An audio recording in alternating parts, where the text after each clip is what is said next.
Behind the saloon door stood a woman he'd buried 10 years ago, holding their son and asking, "Why didn't you wait?" The dust never settled in Willow Creek. It hung in the air like old ghosts, coating everything with the memory of what used to be. Samuel McKenna pushed through the batwing doors of Murphy's saloon, his boots heavy on the worn wooden floor. The familiar smell of whiskey and tobacco wrapped around him like an old coat, one that had seen too many winters and too many sorrows. He needed a drink. Hell, he needed 10 drinks. The day had been long and empty, like all his days now. 20 head of cattle lost to rustlers. Fence posts rotting faster than he could replace them. And the silence, always the silence, that followed him from the ranch back to town, whispering things he didn't want to hear. "Whiskey," he said to Murphy, not bothering to look up. His voice came out rough, like gravel on a dry road. Murphy, a man who'd seen enough broken cowboys to fill a cemetery, poured without a word. The amber liquid caught the lamplight, promising a few hours of peace. Samuel wrapped his fingers around the glass, feeling the smooth warmth against his calloused palms. He lifted the drink to his lips, ready to let it burn away another day of remembering. But then he saw her. Standing in the doorway like a vision from a fever dream, Margaret McKenna watched him with those same blue eyes that had haunted his sleep for 10 long years. Her dark hair fell over her shoulders the way it used to when she'd brush it by candlelight. She wore a simple brown dress, travel-worn but clean, and in her arms, she held a boy. The glass slipped from Samuel's fingers, hitting the floor with a sound like breaking thunder. Whiskey spread across the boards like spilled blood, but he couldn't look away from the woman who should have been buried beside Willow Creek. The boy was maybe 9 years old, with hair the color of autumn wheat and eyes, God help him, eyes that were Samuel's own green, sharp and questioning. The child stared at him with the careful look of someone who'd learned early that the world held more questions than answers. "Hello, Samuel," Margaret said, her voice soft as creek water over stones. The saloon had gone quiet. Murphy stood frozen behind the bar, his mouth hanging open like a barn door in a storm. The few other men nursing their drinks turned to stare, some crossing themselves, others reaching for bottles with shaking hands. Samuel's legs felt like they might give out. He gripped the edge of the bar, splinters digging into his palm, trying to anchor himself to something real, something that made sense. "You're dead," he whispered, the words scraping out of his throat like broken glass. Margaret stepped further into the room, the boy's small hand clutching her skirt. "I know what you think you saw," she said. "I know what you buried. But I'm here now, Samuel. We're here." The boy looked up at his mother, then back at Samuel with those familiar green eyes. "Mama," he said in a voice clear as morning bells, "is this him? Is this my father?" The word hit Samuel like a punch to the chest. Father. He dreamed of being a father once, back when the world still held promise. Back when Margaret would lay her head on his chest and whisper about the children they'd have, the life they'd build together. "I don't understand," Samuel said, his voice barely a breath. Margaret's eyes filled with tears, but she held his gaze steady. "The fever took me, Samuel. Took my memory, my name, everything. For years, I wandered, not knowing who I was or where I belonged. But Thomas," she looked down at the boy with such tender love that Samuel's heart nearly broke all over again. "Thomas brought me back. His questions, his need to know his father. It all came flooding back like water through a broken dam." Samuel stared at the boy, at Thomas, trying to see himself in the child's face. The stubborn set of his jaw, the way he stood with his feet planted wide, ready for whatever the world might throw at him. The careful way he watched everything, missing nothing. 10 years, Samuel said, the words falling like stones into still water. "I waited 10 years. I know," Margaret whispered. "I know you did. I found the cabin you built by my grave. I found the flowers you left every Sunday. I know you waited, Samuel. The question is," her voice broke just a little, showing the cracks in her brave front. "The question is, why didn't you wait longer?" The silence stretched between them like a canyon too wide to cross. Samuel felt every eye in the saloon burning into his back, But he couldn't look away from the woman who'd been his whole world, standing there with the son he'd never known existed.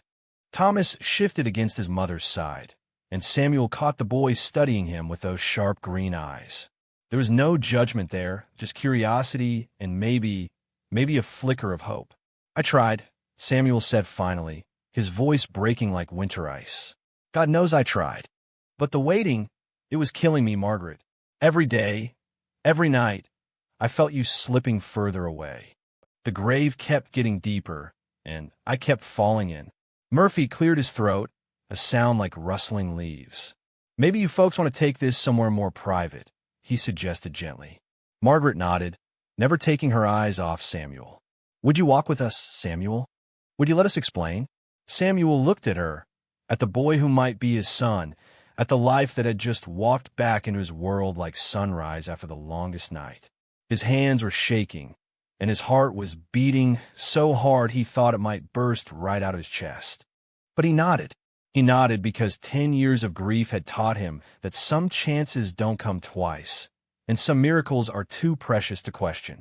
"Yeah," he said, his voice steady for the first time in years. "Yeah, I'll walk with you." As they stepped out into the dusty street, Thomas looked up at him with those familiar eyes and said, "Mama told me stories about you. She said you were the kind of man who kept his word." Samuel felt something crack open in his chest, something that had been locked away for so long he'd forgotten it was there. Hope, maybe, or love, or just this simple possibility that some things broken could be made whole again. The sun was setting behind the mountains, painting the sky the color of Margaret's old quilt. And for the first time in 10 years, Samuel McKenna thought tomorrow might be worth waiting for. They walked slowly down Main Street. Three souls try to find their way back to each other. The boy, his boy, kicked at a small stone, sending it skittering into the dust.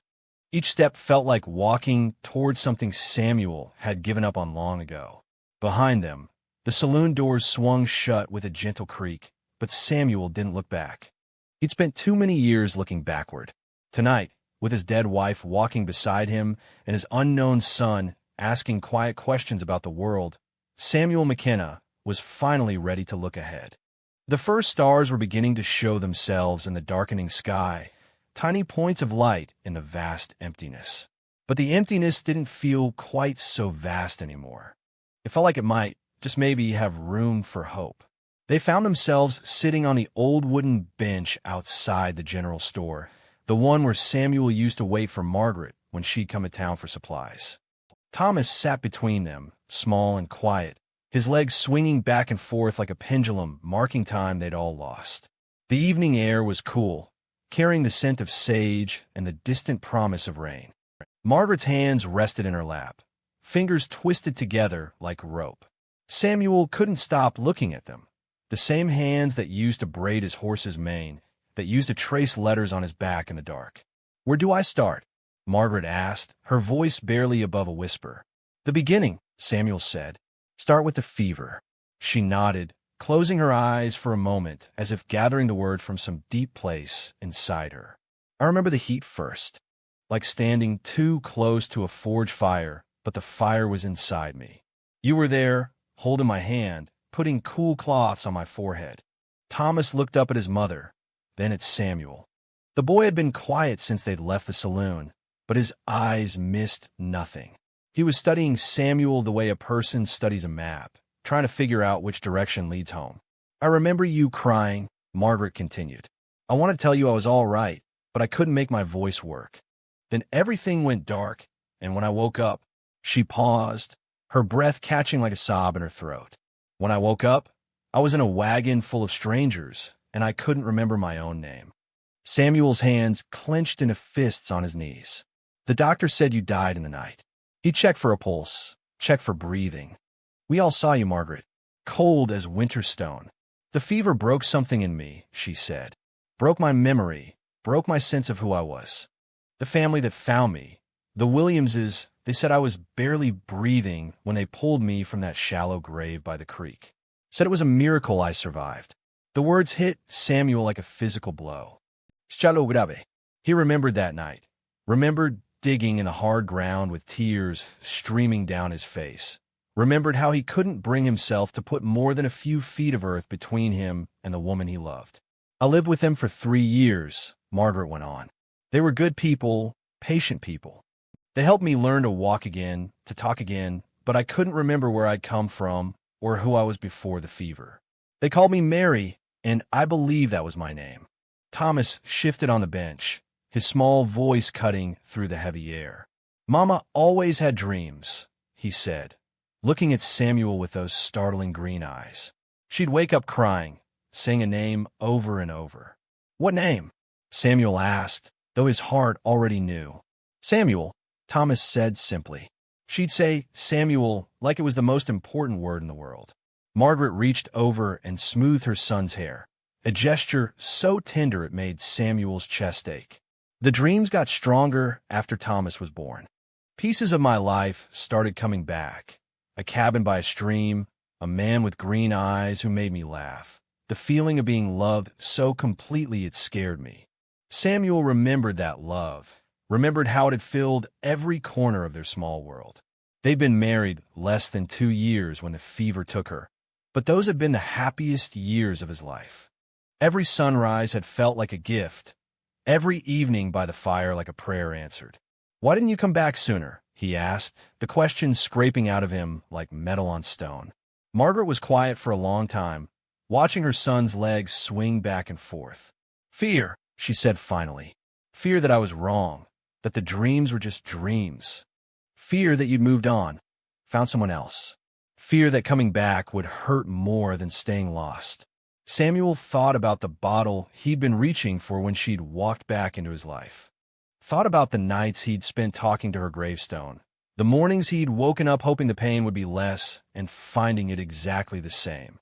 He'd never found someone else, never even looked. Tell me about Thomas, he said quietly. Margaret's face softened, the way it always used to when she talked about their future children. He was born 8 months after the fever. Born fighting, the midwife said. Came into the world with his fists clenched and his voice strong. She smiled, the first real smile Samuel had seen from her. He's stubborn like his father. Thomas looked up at Samuel with curiosity instead of shyness now. Are you really my pa? He asked. The question hung in the air between them like morning mist. Samuel studied the boy's face, the set of his jaw, the way his eyebrows drew together when he was thinking, the scatter of freckles across his nose. It was like looking into a mirror that showed him his own childhood. I think I might be, Samuel said carefully. Do you want me to be? Thomas considered this with the seriousness of a judge weighing evidence. Mama says you're a good man. Says you know how to fix things that are broken. Samuel's throat tightened. I'm not sure that's true anymore, son. But you waited for her, Thomas said. Mama told me you waited by her grave every Sunday for years and years. That sounds like something a good man would do. The words cut deep because they carried both truth and accusation. Yes, he'd waited, but he'd also given up. He'd let grief hollow him out until there was nothing left but empty space and whiskey-soaked regrets. I waited until I couldn't wait anymore, Samuel admitted. I failed her, Thomas. Failed both of you. Margaret reached across Thomas and touched Samuel's hand. Her skin was warm and real, nothing like the cold ghost he'd imagined so many times. You didn't fail us, Samuel. You're human. Grief has weight, and everyone has a limit to how much they can carry. But you found your way back, Samuel said. You kept fighting. I had him, Margaret said, looking down at Thomas with fierce love. He gave me a reason to remember, a reason to hope. You didn't have that. Samuel watched Thomas swing his legs and thought about all the years he'd lost, all the bedtime stories he'd never told, all the scraped knees he'd never bandaged, all the moments that had passed without him knowing they existed. What happens now, he asked. Margaret's hand was still touching his, warm and alive and impossibly real. Now we figure out if we can be a family, she said. If you want to try. Thomas stopped swinging his legs and looked at Samuel with hope naked in his young face. Would you teach me to ride a horse? He asked. Mama says you have the best horses in the county. Samuel felt something shift inside his chest, like a door opening after being locked for years. Yeah, he said, his voice rough with unshed tears. Yeah, I like that very much. Above them, the first stars were appearing in the darkening sky, and for the first time in 10 years, Samuel McKenna wasn't afraid of tomorrow. He was afraid, but it was a different kind of fear, the fear of hoping too much, of wanting too badly, of believing that some broken things really could be made whole again. But as Thomas smiled at him and Margaret's hand stayed warm in his, Samuel thought maybe that was the kind of fear worth having, the kind that meant you still had something left to lose and something beautiful to gain. The next morning came soft and golden, painting the world in shades of forgiveness. Samuel stood in his kitchen, watching Margaret make coffee the way she used to, measuring the grounds with careful precision, humming a tune he'd almost forgotten. Thomas sat at the table, sketching horses in the dust with his finger. It felt like a dream he was afraid to wake from. "Pa," Thomas said, the words still strange and wonderful on his tongue. "Why do you live so far from town?" Samuel poured water into the basin, preparing to wash. The boy's question was innocent enough, but it cut straight to the heart of things. "I needed the quiet," he said simply. "Were you hiding from something?" Thomas asked, tilting his head the way Margaret used to when she was thinking. "Maybe," Samuel admitted. "Maybe I was hiding from remembering." Margaret glanced at him over her shoulder, her eyes soft with understanding. After breakfast, Samuel kept his promise. He led Thomas to the corral where his horses grazed in the morning sun. The boy's eyes went wide at the sight of them. 6 mares and a stallion, all strong and beautiful. "That's Luna," Samuel said, pointing to a gentle gray mare. "She's the one you'll learn on. Got the patience of Saint." Thomas reached through the fence rails, his small hand trembling with excitement. Luna ambled over, snuffling at his fingers with velvet lips. "She likes you," Margaret said, joining them at the fence. Animals always know. For the next hour, Samuel taught Thomas how to approach a horse, how to speak soft and move slow. The boy was a natural, fearless but respectful. When he finally climbed on Luna's back, with Samuel's hand steady at his waist, the smile that split his face could have lit up the whole county. "Look, Mama," Thomas called out, sitting proud in the saddle. "I'm riding." Margaret clapped her hands, laughing with pure joy, and Samuel felt his heart crack open just a little more.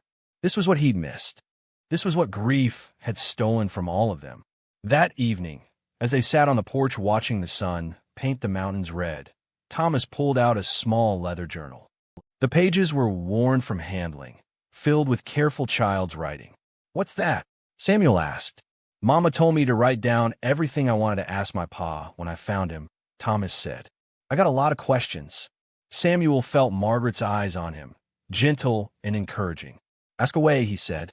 Thomas flipped through the pages, his brow furrowed in concentration. "Why do some men hurt people smaller than them?" The question hit Samuel like a physical blow. He looked at Margaret, who nodded slightly. She'd prepared him for this, told him about the men who tried to take advantage of a woman alone with a child, about the time she'd had to run in the middle of the night. "Because they're scared," Samuel said carefully. "Scared men sometimes try to make themselves feel bigger by making others feel small. But that doesn't make it right." "Did you ever hurt anyone?" Thomas asked. Samuel was quiet for a long time, thinking about the war, about the men he'd killed in defense of things he could barely remember now. "Yes," he said finally. "Sometimes a man has to fight to protect what he loves. But you should never hurt someone just because you can." Thomas wrote something in his journal, his pencil scratching against the paper. "Mama says you know how to whittle. Could you teach me?" For the next several evenings, Samuel and Thomas sat together on the porch steps, sharing a piece of wood and a sharp knife. Samuel's hands guided Thomas's smaller ones, showing him how to follow the grain, how to coax shapes from what looked like nothing. "The wood tells you what it wants to be," Samuel explained as they worked on a small horse. "You just have to listen." Thomas concentrated fiercely, his tongue poking out between his lips. "Is that how you knew you wanted to be my pa? The wood told you." Samuel's hands stilled on the knife. "No, son. My heart told me that." Margaret showed Samuel the years he'd missed through stories and small treasures she'd kept. A baby tooth Thomas had lost when he was 6. A drawing he'd made of the 3 of them as a family, even though he'd never seen Samuel before. A lock of hair from his first haircut. He asked about you constantly, she said one night as they sat by the fire. Thomas was asleep in the loft, worn out from a day of writing and learning. Every birthday, every Christmas, every time he saw other children with their fathers. What did you tell him? Samuel asked. The truth, as much as I could remember. That you were good and strong, and that you loved us both, even if you didn't know he existed. Samuel stared into the flames, watching them dance and shift. I should have been there. You're here now, Margaret said simply. That's what matters. But being there wasn't as simple as Samuel had hoped. The town had long memories and wagging tongues. When he took Thomas to the general store, conversation stopped. Eyes followed them down the street. Mrs. Henderson, the preacher's wife, crossed herself when she saw Margaret, as if she were truly seeing a ghost. Folks are talking, Margaret said one evening after they'd returned from town. Thomas was brushing Luna while Samuel checked the other horses. Let them talk, Samuel said, but his jaw was tight. They're saying I'm not really Margaret McKenna. That I'm some woman pretending, trying to claim a dead woman's husband and his land. Samuel's hands stilled on the bridle he was mending. What do you want me to do about it? I want you to tell me if you believe them, Margaret said quietly.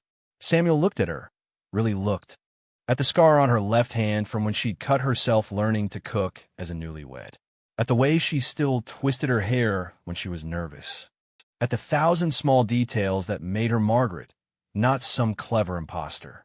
I know who you are, he said firmly. I knew the moment I saw you. Then why do you still flinch when I touch you? She asked, the question soft but cutting. Samuel had no answer for that. He did flinch, did pull away when she reached for him. 10 years of grief had built walls that wouldn't crumble overnight, no matter how much he wanted them to. Thomas appeared in the barn doorway, sensing the tension between his parents. Are you fighting? He asked, worried. No, son, Samuel said quickly. Just talking. But Thomas was too smart to be fooled. Mama used to cry when she thought I was sleeping, he said. She'd look at the stars and whisper your name. Now you look at her the same way she used to look at the stars, like you want something you can't have. The boy's words hung in the air between them, too true to argue with. Samuel knelt down at Thomas's eye level. Sometimes, he said carefully, when you lose something precious, even getting it back can be scary, because you remember how much it hurt to lose it the first time. Thomas considered this with the gravity of a much older person. But if you don't try to love it again, isn't that like losing it twice? The wisdom in those young words nearly brought Samuel to his knees. He pulled Thomas into a fierce hug, breathing in the scent of soap and sunshine and innocence. You're right, he whispered. You're absolutely right. That night, after Thomas had fallen asleep, Samuel found Margaret sitting on the porch, looking up at the stars. He sat beside her, not touching but close enough to feel the warmth radiating from her skin. I'm scared, he admitted. So am I, she replied. What if I can't be the man you need me to be? What if I can't be the father Thomas deserves? Margaret turned to look at him, her face soft in the starlight. You're already trying to be both. That's more than most men would do. Above them, the stars wheeled in their ancient patterns, the same stars that had watched over their love 10 years ago. The same stars that had witnessed their separation and were now blessing their tentative reunion. Samuel reached for Margaret's hand, his fingers trembling like a schoolboy's. When she didn't pull away, when her fingers twined with his like they belonged there, he felt something inside him begin to heal. It would take time. The town would keep whispering, and his heart would keep remembering how to hope. But with Thomas's laughter echoing in his ears and Margaret's hand warm in his, Samuel thought maybe, just maybe, some things were worth the risk of loving twice. The fever came back on a Tuesday morning in late autumn, creeping in like a thief in the dawn light. Samuel woke to find Margaret shivering beside him, her skin hot as summer stones, her breath coming in shallow gasps that reminded him of 10 years past. No, he whispered, his hand trembling as he touched her forehead. Not again. Please, not again. Margaret's eyes fluttered open, glazed with fever, but still aware. Samuel, she breathed, her voice barely a whisper. I'm scared. Thomas appeared in the doorway, rubbing sleep from his eyes. When he saw his mother's condition, His face went pale as winter sky. "Is Mama sick?" he asked, the question small and frightened. Samuel's first instinct was to run, to saddle his fastest horse and ride until the fear couldn't catch him.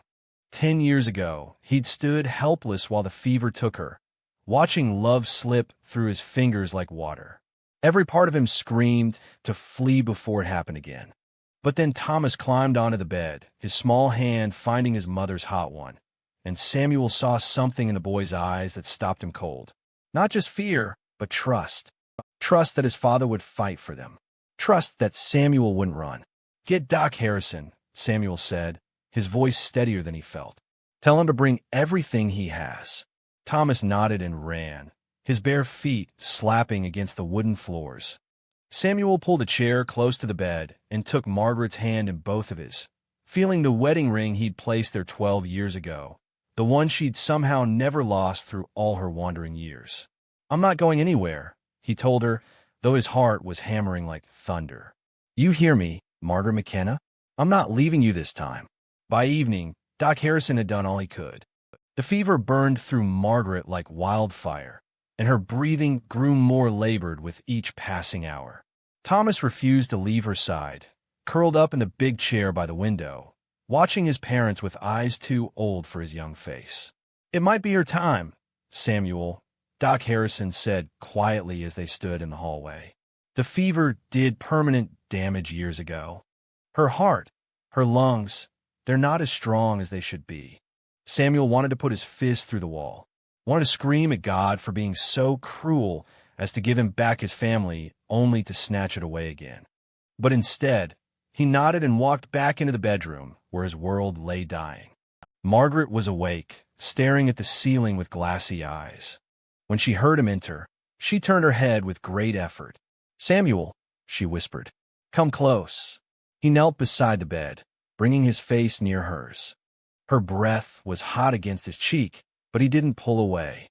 "If I don't make it through this," she said, each word a struggle, "promise me you'll take care of Thomas. Promise me you won't disappear into that grief again." "You're going to be fine," Samuel said, but his voice cracked like a boy's. "Promise me," she insisted, her fingers tightening weakly around his. Samuel looked at Thomas, who was pretending to sleep, but listening to every word. "I promise," he said, "but you're not going anywhere. We just found each other again." That night was the longest of Samuel's life. He sat beside Margaret's bed, holding her hand, talking to her even when she couldn't respond. He told her about the 10 years without her, about the nights he'd spent drunk and bitter, about the mornings he'd woken up hoping the pain would be less. "I should have fought harder the first time," he whispered as the clock struck midnight. "Should have never given up hope. Should have kept looking, kept believing." Thomas stirred in his chair. "You didn't know, Pa," the boy said softly. "You thought she was really gone." Samuel looked at his son, his wise, brave son who'd brought them all together. "Come here, Thomas." The boy climbed onto the bed, careful not to jostle his mother. Samuel pulled him close, and together they kept vigil through the dark hours. Near dawn, Margaret's fever broke. She opened her eyes, clear and aware for the first time in days, and found Samuel and Thomas watching over her. "Still here," she said, her voice weak but steady. "Still here," Samuel confirmed, his relief so profound he nearly wept. As the sun rose, painting their small bedroom in shades of gold and hope, Margaret struggled to sit up. Samuel helped her, his arm around her shoulders, feeling how fragile she'd become. "I need to tell you both something," she said, looking from Samuel to Thomas and back again. "When I was lost in the fever, I saw things, remembered things." She paused, gathering strength. "I remembered the moment I fell in love with your father, Thomas. We were sitting by Willow Creek, and he was trying to skip stones but kept throwing them too hard. I laughed at him, and he got so flustered he fell right into the water." Samuel smiled at the memory. It had been their third meeting, back when they were both young and the world was full of possibilities. "I remembered our wedding day," Margaret continued. "How Samuel's hand shook so hard he could barely get the ring on my finger. How we danced in the church until the preacher had to chase us out." Thomas listened with wide eyes, hungry for these stories of the parents he'd never seen together. But most of all, Margaret said, her voice growing stronger, I remembered the promise we made each other. To love through sickness and health, through good times and bad. Till death do us part. She looked directly at Samuel. Death tried to part us, but it failed. We're still here. We're still married. We still have love left to give. Samuel felt something break open in his chest. Not the painful breaking of loss, but the healing breaking of walls finally coming down. I love you, he said, the words coming easier than they had in years. I never stopped. Even when I thought you were gone, even when I tried to forget, I never stopped loving you. And I love you, Margaret replied. Both of you. My stubborn husband who waited 10 years, and my brilliant son who brought us back together. Thomas looked up at his parents, a smile spreading across his face. Does this mean we're really a family now? Samuel and Margaret spoke at the same time. Yes. In the days that followed, Margaret grew stronger. The fever had been her body's way of fighting off the last effects of that long-ago sickness, Doc Harrison said. She would always be fragile, would always need to be careful, but she would live. The town slowly accepted the miracle. Mrs. Henderson stopped crossing herself when she saw Margaret. Murphy nodded respectfully when they came into the saloon for Sunday dinner. Even the children stopped staring and started waving. One evening, as autumn painted the world in shades of amber and gold, Samuel found himself back at the cemetery. But this time, he wasn't alone. Margaret and Thomas walked beside him, their hands warm in his. They stood before the empty grave, the headstone that bore Margaret's name and the dates that had once defined Samuel's loss. What should we do with it? Thomas asked. Samuel considered this. The grave had been his companion for 10 years, the place where he'd poured out his grief and loneliness. It deserved better than to be simply abandoned. We'll plant flowers, Margaret said quietly. Wildflowers. Something beautiful to mark not what was lost, but what was found. As they walked home together, the setting sun casting long shadows behind them, Thomas skipped ahead, chasing fireflies in the growing dusk. Margaret leaned against Samuel's shoulder, still weak but alive, gloriously alive. Do you think you would have made it? She asked. If the fever hadn't taken me the first time? Samuel considered this. I think we were too young then. Too sure that love was enough to conquer everything. Maybe we needed to lose each other to really understand what we had. And now, Samuel watched Thomas catch a firefly in his cupped hands, the boy's laughter bright as silver bells. Now I know that love isn't just a feeling. It's a choice you make every day. A promise you keep even when keeping it hurts. Margaret smiled, especially when it hurts. They walked the rest of the way home in comfortable silence. Three people who had found their way back to each other through loss and time and the simple, stubborn refusal to give up hope. Behind them, the empty grave waited for wildflowers, and ahead of them, their little cabin glowed with lamplight, warm and welcoming and full of the sound of love that had survived everything the world could throw at it. Some things, Samuel realized, truly were worth waiting for, no matter how long the road home.